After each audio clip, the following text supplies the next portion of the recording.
안녕하세요. 역사 속 이야기를 따라 함께 여행하는 안내자 박광일입니다.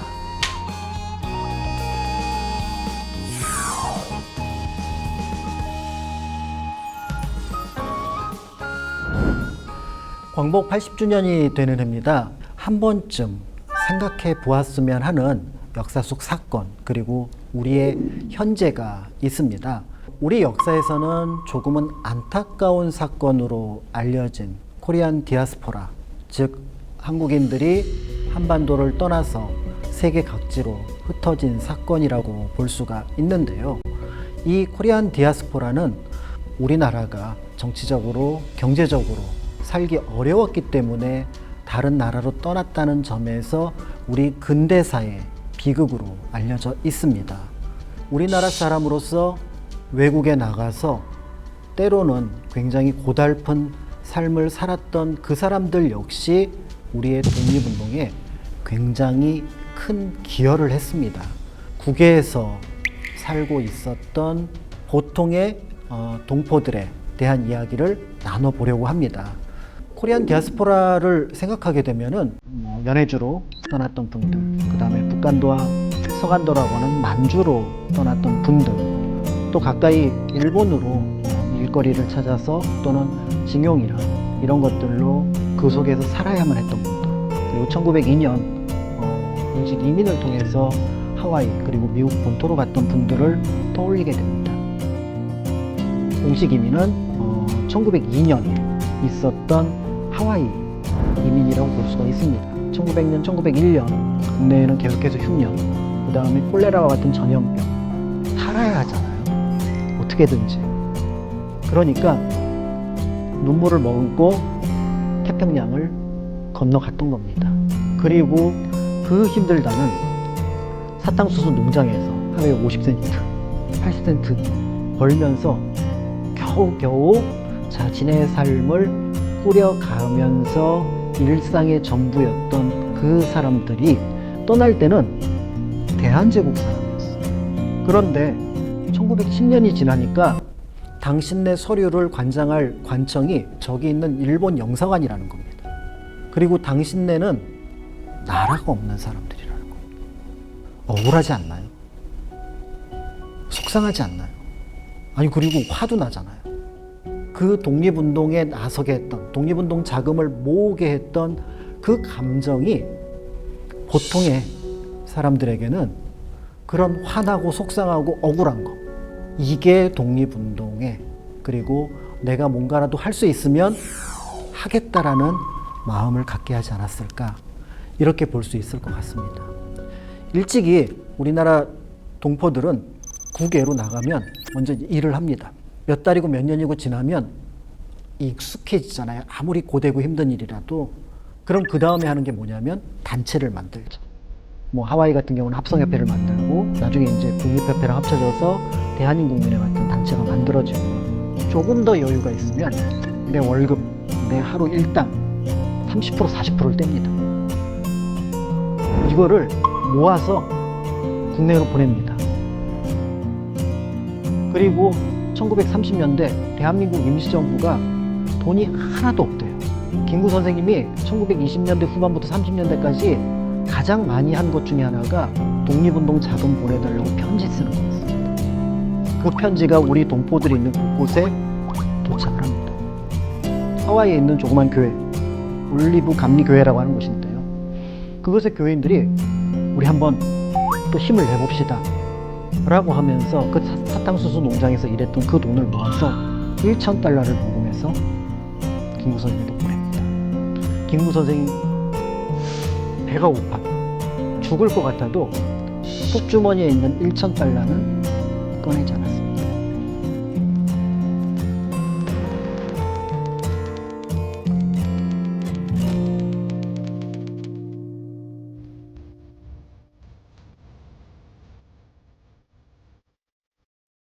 그리고 그 1,000달러를 딱 한 번, 한 사건으로 꺼내게 됩니다. 바로 이봉창 의사 의거 1932년 1월 달에 있었던 도쿄 폭탄 투척 사건이죠. 이 사건의 자금이 하와이 그 교회에서 보낸 돈으로 시작된 겁니다.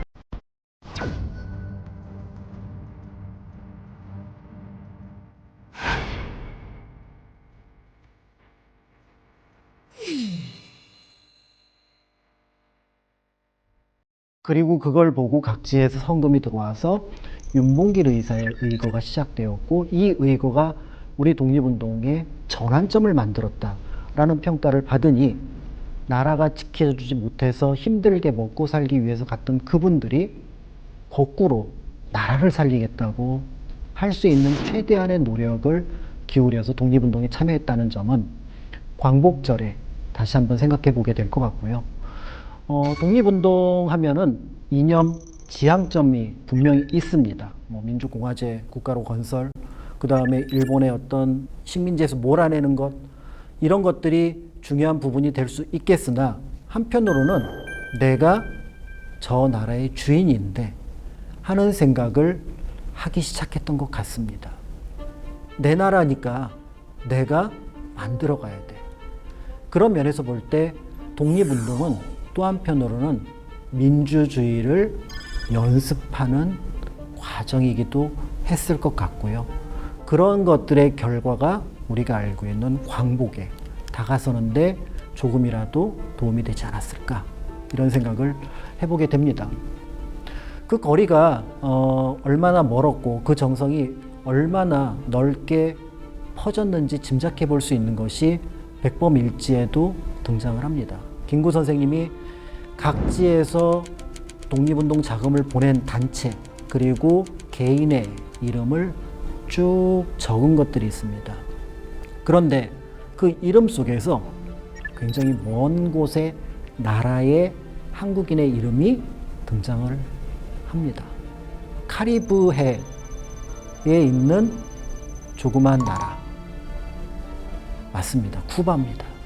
그래서 쿠바에서 임천택이 돈을 보냈다라는 기록이 남아 있는데요.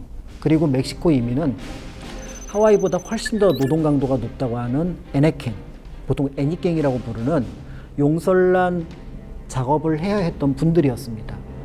그렇게 어려웠던 분들이 그 돈을 모아서 내 나라가 독립이 되어야 된다라고 돈을 보냈으니, 그분들이야말로 일제강점기에 주인의식으로서 또 한편으로 내가 이 나라의 주인이라는 마음으로 독립운동에 참여하지 않았을까, 이렇게 보여지고요. 그렇게 해서 세상에 나갔던 분들의 흔적을 찾아가 보면 미국 전체, 아시아 대륙 대부분, 유럽에서 그분들의 흔적을 만날 수 있습니다. 각자 다른 목적, 다른 일, 그리고 다른 상황에 처해 있어도 그들은 하나를 가지고 버텨냈습니다. 우리는 한입니다. 그런 면에서 광복은 이분들에게 빚진 부분이 많습니다.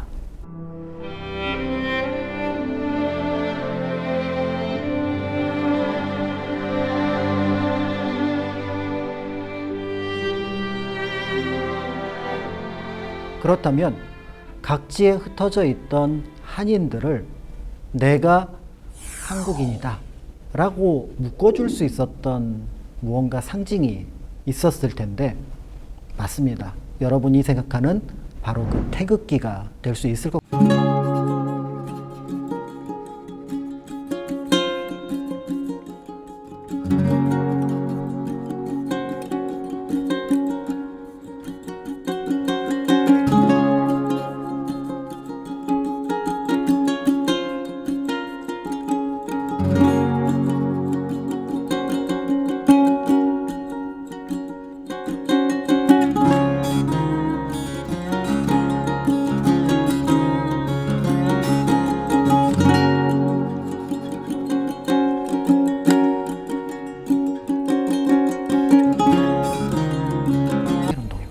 많은 분들이 조선 독립 막 만세! 대한독립 만세! 하고 손을 이렇게 들고 갑니다. 그때 손을 들고 갈 때 뭔가 손에 있으면 그 시위가 조금 더 의미가 있을 거라고 사람들이 생각을 했을 겁니다. 이 즈음의 태극기는 그 옛날 나라나 왕, 황제를 상징하던 것이 아니라 이제 내가 누구인지를 보여주는, 나는 한국인이야, 조선 사람이야 라는 것들을 보여주는 그런 상징물이 되었다라고 볼 수가 있는데요. 여기에 독립운동의 의미를 담은 아주 특별한 태극기가 있습니다. 서울 은평구 진관사라는 절이 있습니다. 시간이 지나서 얼마 전에 이제 그것을 수리할 필요를 느꼈습니다. 복원 공사를 하려고 하는데 거기서 보따리 하나가 발견된 겁니다.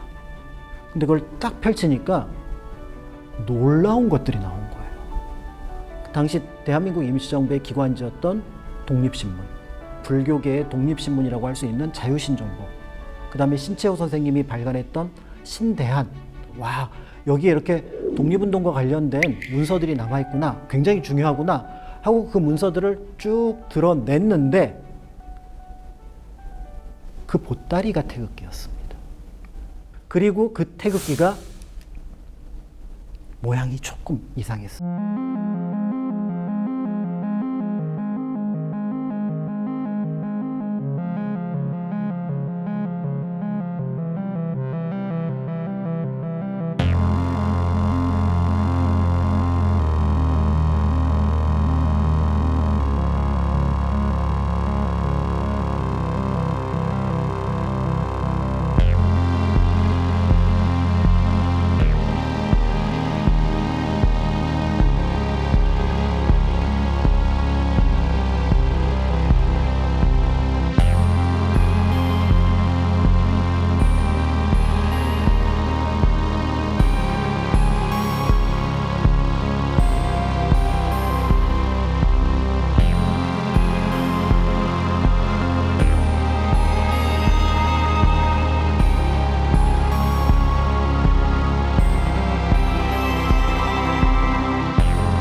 K가 들어가는 문화가 굉장히 넓게 세계적으로 영향력을 끼치고 있습니다.